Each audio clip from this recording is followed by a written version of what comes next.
The Spokane Police Department is investigating the Browne's Edition fire as possible arson. That fire killed 2 people who lived in the Tiffany Manor apartments. KREM 2's Amanda Rowley was the first to examine some newly filed court documents. She's joining us now live with what we've learned about this investigation so far. Amanda?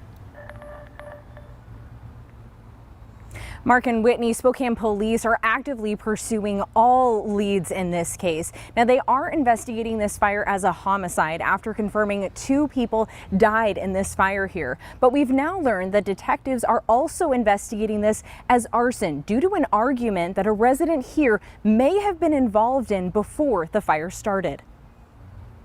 Investigators say it is still unclear if the cause of the Browne's Edition fire was accidental or intentional.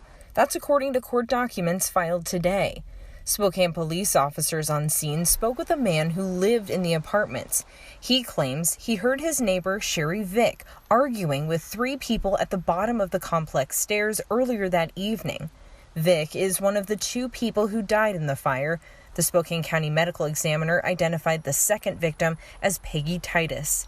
The witness told police Vick is the type of person who kept an eye on the property and routinely argued with transients who trespassed on the property. He also told police it appeared those 3 people were using a hose attached to the building. He says one of them swore at Vick before leaving the area.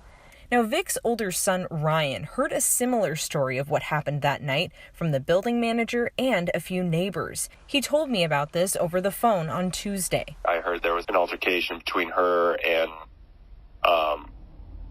some people who were kind of messing with people's property late the night before, and it was kind of indicated that maybe they came back and started the fire. Detectives filed the search warrants to look for any possible ignition sources on the properties.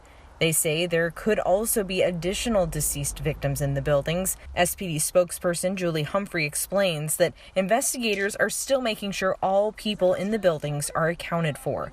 Court documents say SPD officers will use a drone and 3D imaging to search the area, and that's because it's the safest way for them to access the buildings. At this time, no charges have been filed and no arrests have been made. Stand by. Many people have come to Tiffany Manor to pay their respects. You can see flowers here left on cars in the parking lot next to the apartment building. If you would like to be able to support the families affected by this fire, we ask you to text the word HELP to 509-448-2000 and we'll text you that information straight to your phone. Reporting in Browne's Edition tonight, Amanda Rowley, KREM 2 News.